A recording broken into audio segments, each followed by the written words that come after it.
Salut tout le monde, j'espère que vous allez bien. Alors aujourd'hui je vais vous proposer une vidéo spéciale huile parce que je me suis aperçue que je vous ai parlé des tas de choses, de shampoing après shampoing, etc. Mais je ne vous ai pas encore proposé une vidéo pour les huiles et de leurs vertus spécialement afin de pouvoir vous aiguiller. Il fait froid et nos cheveux n'aiment pas ça. Donc avant de se lancer dans des coiffures protectrices, tu vois, il faut déjà pouvoir les nourrir correctement parce que coiffure protectrice sans les nourrir, à la fin de l'hiver, tes cheveux sont morts de toute façon.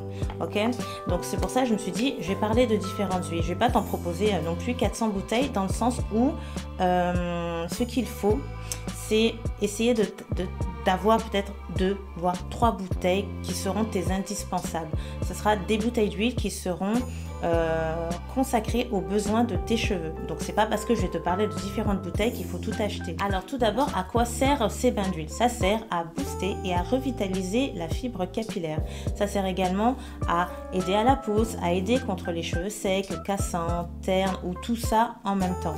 Ce sont des soins que tu peux faire et que tu dois faire, je recommande quand même, avant ton shampoing.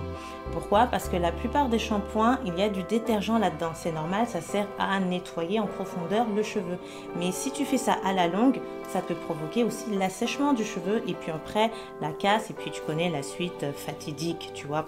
Donc pour pouvoir nourrir son cheveu, commençons d'abord par utiliser des huiles. Alors tout d'abord, je vais vous parler moi de l'huile de coco que tout le monde connaît. Ça fait maintenant plusieurs années qu'on parle de l'huile de coco.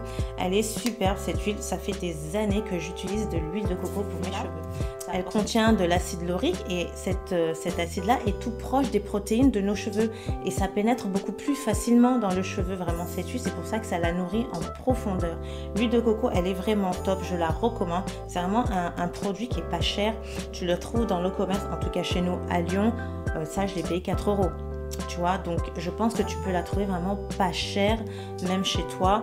C'est vraiment la première huile que je peux conseiller, vraiment. Tu peux l'utiliser sur ton cuir chevelu, tu peux l'utiliser également sur tes cheveux. Certaines même l'utilisent comme masque et démaquillant pour la peau. Alors vois un petit peu, voilà, c'est un super produit pour vraiment. Je te propose maintenant une huile qui n'est vraiment pas chère, c'est de l'huile d'olive qu'on a pour la plupart, en tout cas tous en cuisine. L'huile d'olive, en plus de ça, elle est extraite à froid, extra vierge, c'est encore mieux, c'est-à-dire que tous ces nutriments sont dans la bouteille et nourriront à fond tes cheveux, ça c'est bien. Alors, l'huile d'olive, elle hydrate.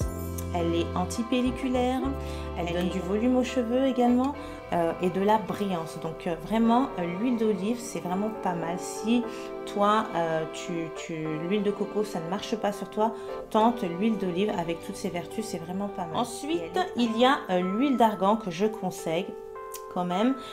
C'est de l'huile, j'appelle ça l'huile médicament. Pourquoi? Parce que c'est pour toutes celles qui usent. On connaît celles qui usent un petit peu trop du fer à lisser, du fer à boucler, du sèche-cheveux un petit peu trop chaud, des shampoings agressifs. Celles qui connaissent pas les shampoings sans sulfate, voilà, l'huile d'argan c'est fait pour vous. C'est également bon pour celles, voilà, surtout l'été. Quand il y a trop de soleil, ça aide le cheveu. Quand il y a trop de froid, comme maintenant, trop de vent, ça c'est super. Et en plus de cela, ça ralentit la chute des cheveux. Je trouve que c'est mieux que d'acheter, on va pas nommer les marques, tu vois, à problème là. Mais tu as des marques, voilà, ils vont te dire qu'il y a de l'huile d'argan dedans. Ouais, il y a 3% d'huile d'argan et pas plus, quoi, tu vois. Tu as ton huile d'argan comme ça, tu fais ton masque avant de passer à ton shampoing. Franchement, pas mal. Ce sera vraiment ouais, l'atout à avoir dans sa poche pour éviter une catastrophe intersidérale, quoi. On poursuit avec l'huile d'avocat. Alors l'huile d'avocat, ça aussi c'est pas mal pour celles qui ont les cheveux secs et les cheveux ternes. Alors certaines font carrément des masques à l'avocat. Elles vont chercher l'avocat, elles vont l'écraser, elles vont faire un masque avec. Si toi tu préfères prendre directement l'huile, parce qu'aujourd'hui on va parler d'huile, je te conseille l'huile d'avocat, 100% naturelle également. Elle est vraiment pas mal du tout. Elle va t'aider, comme je te l'ai dit, à te ramener plus de brillance aux cheveux et de la souplesse. Elle va hydrater ton cheveu. Elle est vraiment pas mal. C'est une huile également très fluide, très légère. Elle me rappelle moi un petit peu l'huile d'olive, quoi, tu vois, mais elle est pas mal. Elle est pas mal du tout. Ensuite, on continue maintenant. Alors là, j'en ai très peu, mais je voulais te la montrer. C'est de l'huile d'ail. tu vois, de l'huile d'ail. Donc si tu cherches à obtenir de la pousse, je te conseille l'huile d'ail, l'huile de moutarde, l'huile de ricin, la Jamaican Black Castor Oil, c'est également de l'huile de ricin noire. Et si elle est pimentée, comme celle que j'avais testée une fois, c'était vraiment pas mal du tout. À chaque fois que je vais la racheter, celle-ci, par contre, elle est toujours en rupture de stock. Et en boutique, curieusement, je ne la trouve pas. Bon, en tout cas, ces 4 huiles-là, c'est des huiles qui permettent de stimuler la pousse. Vous le mettez sur le cuir chevelu essentiellement et vous massez votre cuir chevelu pour réactiver le flux sanguin. Voilà. Et ça vous activera également comme je pourrais dire, activer le bulbe capillaire. Voilà, ça activera le bulbe capillaire et provoquera la pousse des cheveux. Donc ces 4 huiles là, je le répète, l'huile de ricin, la Castor Black Oil Jamaican, l'huile de moutarde et l'huile d'ail. Voilà, ce sont des huiles qui peuvent vous aider à la pousse surtout ou à la repousse si vous souffrez d'alopécie. Voilà, par exemple l'huile de ricin également. Vous pouvez l'appliquer sur vos sourcils, sur vos cils également. Si vous estimez que vos cils sont beaucoup trop fins ou que vous n'avez pas suffisamment de cils, vous pouvez en appliquer également sur les sourcils. Mais c'est des soins qu'il faut faire régulièrement si vous voulez obtenir des résultats. Pour les masques et pour les bains d'huile, minimum 1 fois par semaine. Pour les cils, les sourcils, voilà, je vous conseillerais 2 à 3 fois par semaine, dans les débuts en tout cas, pour pouvoir activer tout cela. Donc si vous avez également testé d'autres huiles, n'hésitez pas à laisser des commentaires pour aider les copines, hein, faites tourner les infos les filles. Moi, fut une époque, j'avais testé également l'huile de pépins de raisin, elle est super fine, mais bon voilà, j'ai trouvé mon équivalent ailleurs dans les autres huiles, parce que ce qu'il faut savoir également dans les huiles, c'est que si vous avez les cheveux fins, privilégiez les huiles fines.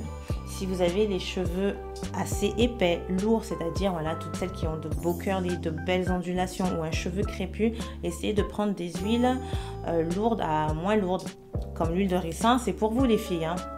Moi, je mets tout de même de l'huile de ricin malgré le fait que j'ai les cheveux, j'ai envie de dire, fin moyen, tu vois, parce que ça les nourrit quand même pas mal. Surtout mon cuir chevelu, vu que je les dénature en utilisant le défrisant, l'huile de ricin par exemple, ça m'aide à obtenir de la pousse et du volume. Voilà pourquoi j'utilise l'huile de ricin. Voilà les filles, cette vidéo est pratiquement terminée. Si cette vidéo vous a plu, laissez des pouces. Si vous avez des questions ou si vous voulez tout simplement dire moi j'ai testé tel produit, telle crème, telle huile, telle ou que vous aimeriez que moi je teste à votre place, n'hésitez pas à laisser des commentaires. Après on s'arrange, vous voyez. N'hésitez surtout pas. Oui, c'est bientôt les fêtes, donc je sais pas si j'aurai l'occasion de vous revoir d'ici là. En tout cas ici sur YouTube, probablement sur Insta, mais sur YouTube je sais pas encore. En tout cas si on se revoit pas, passez de très bonnes fêtes. Je vous fais d'énormes bisous. Et puis je vous dis à très bientôt, j'espère. Allez.